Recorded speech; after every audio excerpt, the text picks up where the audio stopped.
Now, when it comes to talking about issues surrounding mental health, perhaps the most difficult step is opening up a dialogue and sharing experiences.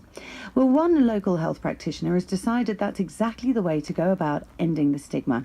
Chloe Bisson runs 3C's Philosophy, a local business offering career advice and life coaching.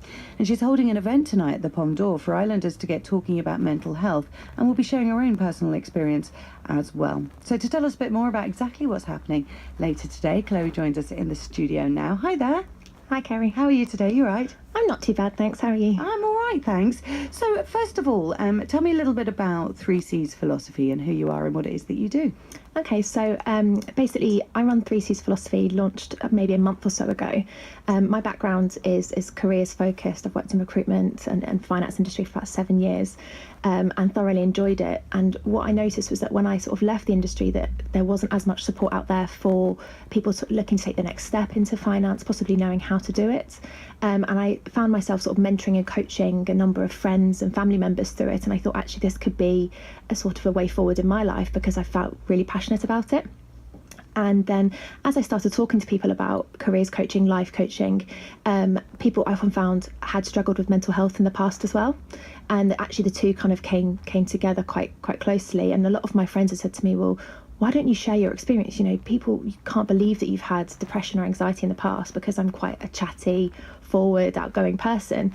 And that was where actually I thought this is part of the problem. People have an assumption around what mental health is and actually who has mental health problems and who doesn't. And actually the majority of people I've met during my time at 3C's Philosophy is that actually there's a lot of people out there that just don't want to talk about it, and they sort of come, particularly some of our clients have come to us with, say, a career change that they'd like, or want to build some employability skills. And then actually when we start digging into what sort of career they like and possibly building their confidence, we then unravel that there are deeper issues in there. And that's where I just thought it'd be nice to actually talk more to the island about what mental health is, and actually just completely ending the stigma.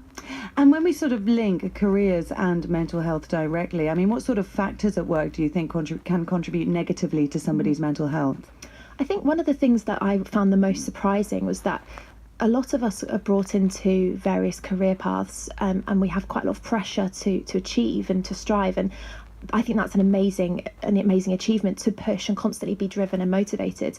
But it's about finding the balance. And actually a lot of people don't realise that they've pushed themselves too much until they find themselves getting ill, getting stressed. And that's particularly what happened to me. I was completely in denial about it until the doctor said to me, oh, I think you've got depression. And I turned around and said, absolutely not. I'm one of the most positive people. And that's when it really sort of hit me that most of the time there's an area almost called the curse of the strong, which is actually where people push themselves so much in their career or their personal life to constantly improve and strive for better, and actually don't actually enjoy the here and now. And that's sort of where they find themselves getting stressed, possibly anxious about the future, and actually how they all connect and how businesses can actually support them with that. I mean, people are kind of, in some ways, applauded for being a doer or an overdoer, almost killing themselves to work, right? Yeah, absolutely. And I think it's about finding that balance. I think we should absolutely continue to tell people, you know, well done, great job when they have achieved. But it's about also just letting them take a step back and saying you don't have to go 150 miles an hour every single day, and that everyone does have down days, and everyone does have days where they maybe want to go a bit slower. And it's important that people find that balance, because it doesn't have to be working all hours of the day to get the promotion. And actually it's almost being an ambassador and a role model for new people in the business to say that, look, I can get this promotion, but I don't have to put in all the blood, sweat and tears that come with it. How do you think digital life affects us in this area, in terms of expected, or even just expecting ourselves to be available, you know, 24 hours a day, 7 days a week? I think it's really challenging. I think it's amazing that we can be available 24/7, but it's about knowing when to be and finding that balance. And I think that's the biggest struggle we have nowadays, because people don't realise that actually it's okay to turn off your phone, and that, you know, if it's really urgent, they will find a way of getting in touch with you. And actually, a lot of the times, and I'm probably the worst ambassador of this myself, but having emails on my phone where, you know, just before I go to bed, I check my emails and what if something comes up. I think to myself, actually, the likelihood that I'm going to resolve that during the nighttime is quite slim. So check it in the morning. And actually, most of the time, you'll be more fresh, you'll be more ready, and you'll probably be more level-headed to actually deal with whatever comes in. And if you start worrying about that stuff before you go to sleep and you don't have enough sleep, you'll be less likely to tackle it positively. Yeah. So what aspects of your own personal experience are you going to be sharing at the Pomme d'Or then? To be honest with you, it completely depends on the sort of people we have around the room. I'm going to be opening up all about my experience with depression as one part, and then anxiety as well, because actually they're completely the opposite on the spectrum of mental health, and actually what it means, what it feels like. But also we're then going to be sharing our coping mechanisms, because I think one thing is taking a step forward and saying actually what it feels like to have it. Next sort of area is what it feels like to have to deal with the stigma, and how you tell your loved ones, and actually, you know, don't expect them to understand. I think that was one of the biggest challenges I had, with the people that I thought would support me the most and be there for me the most actually struggled with it the most, because they were in denial themselves. And then actually it was the people that I didn't even plan on telling that actually were there for me and really supported me the whole way through it. So we're going to talk about coping mechanisms and how to prepare for a conversation like that with possible family members or even your work.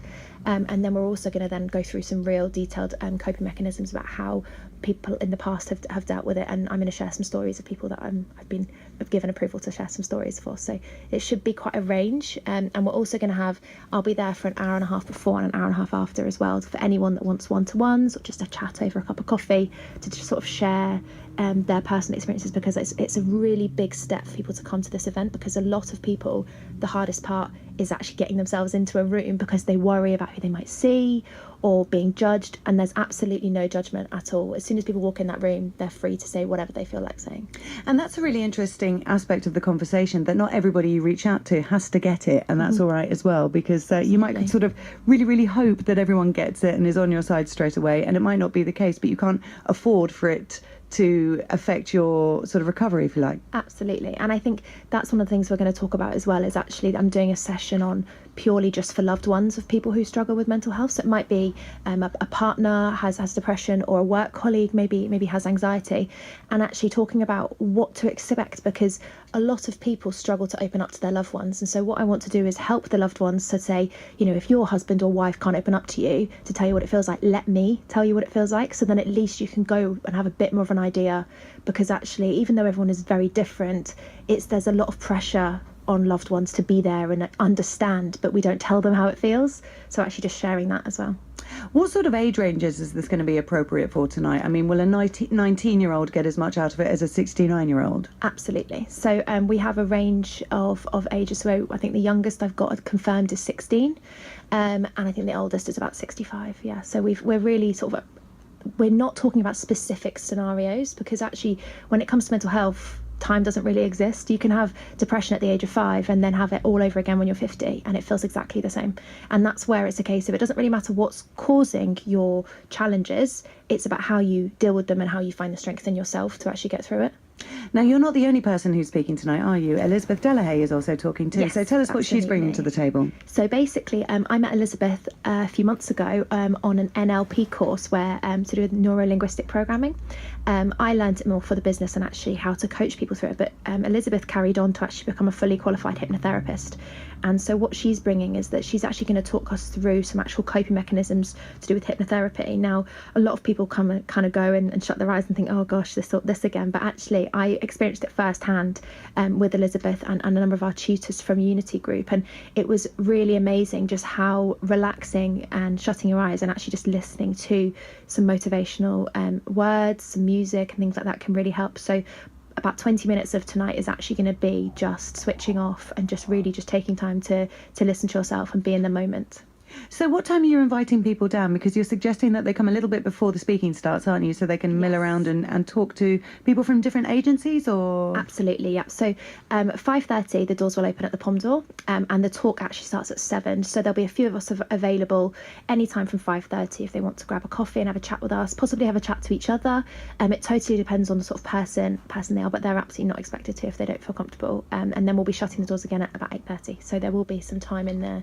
And I'd love to encourage people to share their own stories as well.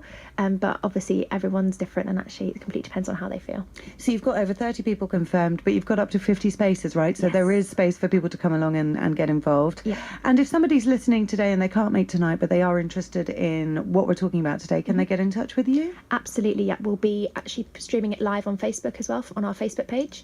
So people are more than welcome to watch on there.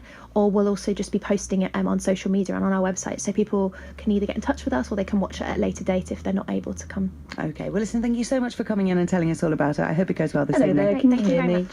You're listening to BBC Radio Jersey. That was Chloe Besant from 3Cs Philosophy. So as we were saying, she's holding an open evening called Let's Talk About Mental Health tonight at the Pom Door. The event starts at 7 o'clock, but if you'd like to get there early to talk to other people, perhaps head down there from 5:30 onwards.